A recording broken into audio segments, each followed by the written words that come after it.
Bonjour à tous et bienvenue dans ce nouvel épisode du podcast Incarner son soleil, un podcast sur le développement personnel, la recherche intérieure, la spiritualité et la vie en général. Tout d'abord, j'ai envie de vous souhaiter une magnifique suite de semaines en ce mercredi. Je vous souhaite que quoi qu'il se passe pour vous, vous réussissiez à garder confiance, à garder la foi dans le fait que vous pouvez aller vers vos rêves et vers ce que vous désirez, et que vous en êtes capable. Et pourquoi je commence cet épisode de cette manière ? Tout simplement parce que le sujet du jour, c'est le rapport à la critique. J'en avais un peu parlé dans mon auto-coaching de vendredi dernier, c'est un peu une de mes peurs actuelles. Ma peur d'avoir un retour négatif ou d'être critiqué et donc de ne pas être une bonne personne ou un bon professionnel. C'est pourquoi, en dehors de mes séances d'accompagnement où là je suis assez direct, j'ai tendance à ne pas trop dire les choses de manière directe, par peur de blesser les autres ou par peur d'être vu comme quelqu'un d'un peu sec et d'un peu cassant, quand je ne connais pas encore les personnes. Et donc avec un côté hypocrite, on va dire. Donc je pense qu'il y a une partie de moi qui préfère être hypocrite qu'être sincère et qu'être, je dirais pas direct, parce qu'on peut dire les choses sans être obligatoirement cash et rentre dedans, mais tout du moins franc. On peut être franc sans être cassant. Ça serait intéressant que j'installe cette croyance-là. Et donc, pour en revenir au sujet, comment supporter les critiques et les retours et je dirais même les jugements extérieurs, ce qui peut nous aider, c'est de nous rendre compte que ce que dit l'autre n'est qu'une facette de notre réalité. Et même si ce qu'il dit est vrai, ça ne remet pas en cause totalement les autres facettes, ça équilibre juste, ça atténue le côté 0 ou 1 qu'on a tendance à mettre sur notre réalité. Je peux être quelqu'un d'hypocrite tout en restant quelqu'un qui est attentionné vis-à-vis des autres. Ça n'empêche pas l'autre, parce que derrière ce côté « je ne dis pas les choses de manière directe », l'intention en dessous, c'est ne pas blesser l'autre, donc c'est être attentif aux autres. Peut-être d'une manière un peu maladroite, un peu où je pense à la place des autres, où je fais des suppositions, comme on dirait dans les accords Toltec. Mais ça ne remet pas en cause donc le personnage que j'ai envie d'être. Ça me permet juste d'être un peu plus lucide sur comment cela peut être vécu ou comment cela peut être vu, selon si pour l'autre, la franchise et la sincérité est une valeur importante. Ou si à l'inverse, l'ingérence dans sa vie personnelle ou donner des retours qui peuvent être un peu brusques sont quelque chose qui est inacceptable.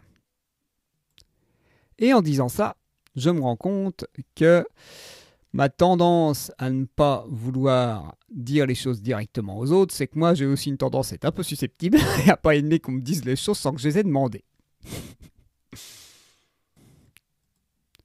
Et donc souvent la peur de recevoir des critiques est souvent liée pour moi au refus de se remettre en question, à la volonté d'être monolithique, d'être ou une bonne personne ou une mauvaise personne. Si quelqu'un me dit que ce que j'ai fait n'est pas de bonne qualité, je vais remettre en cause les 99% de retours positifs que j'ai reçus, comme si une critique négative était beaucoup plus lucide, beaucoup plus réaliste, beaucoup plus valable qu'une critique positive. Et ça vient en gros de notre vision assez française, mais pas que être réaliste, c'est voir les défauts.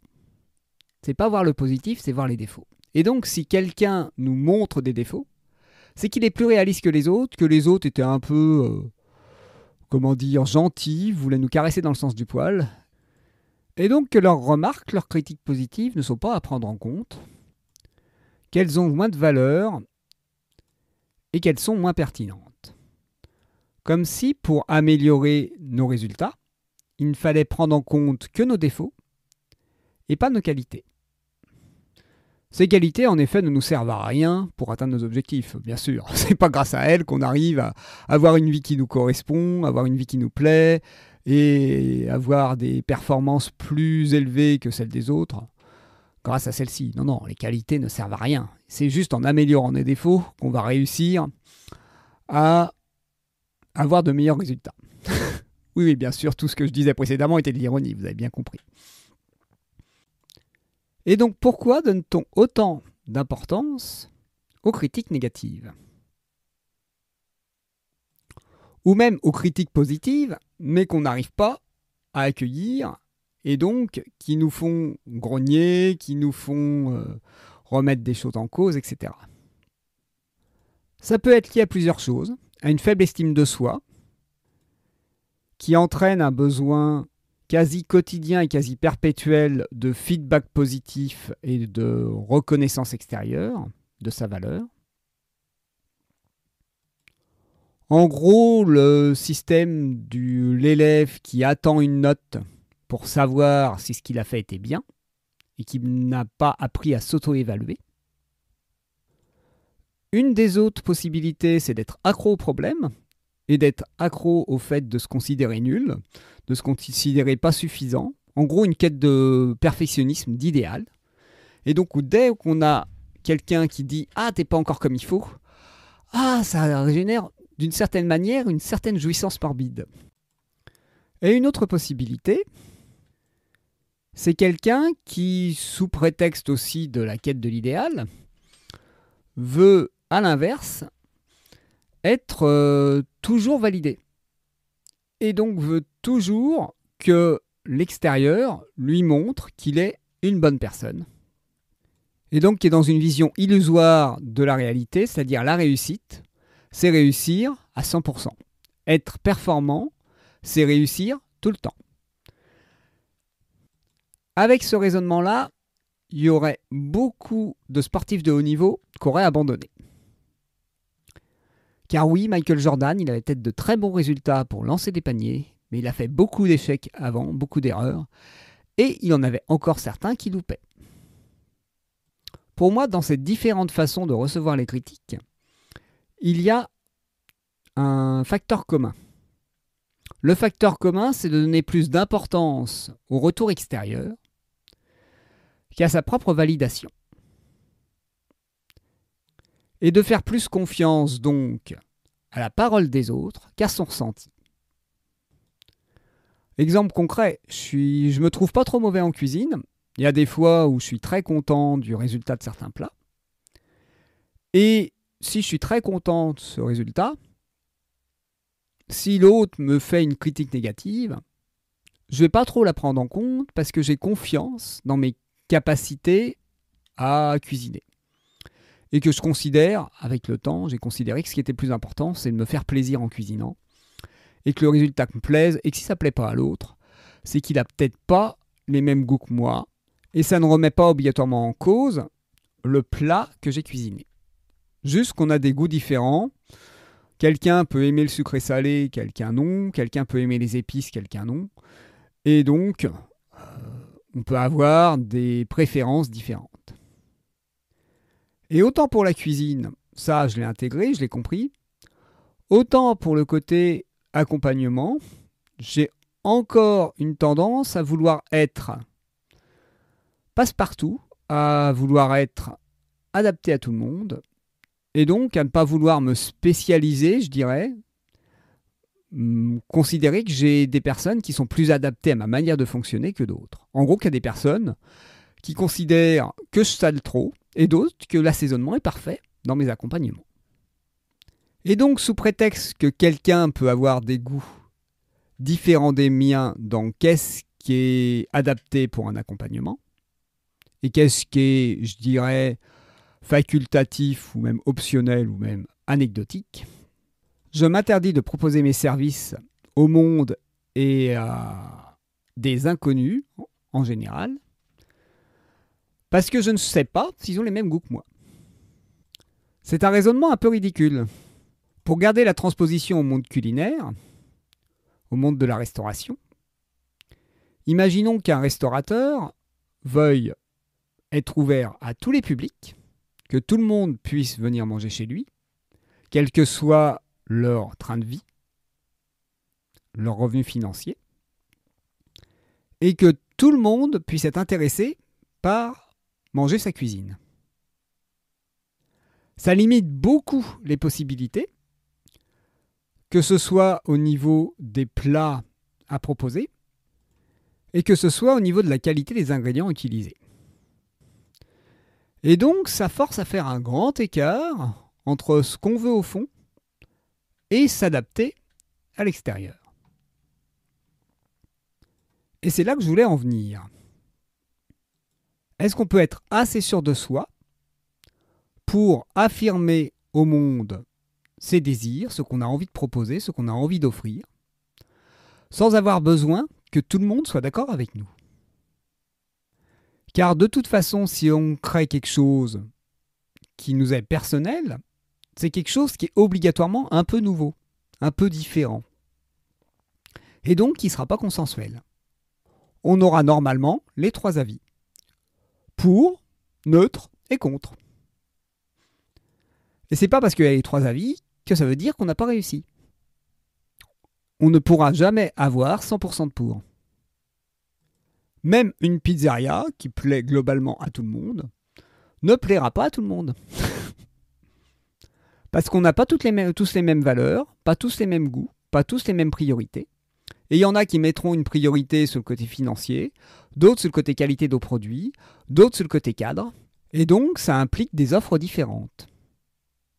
Une grande chaîne de pizza à emporter pourra pas faire une pizza gastronomique avec un dîner aux chandelles.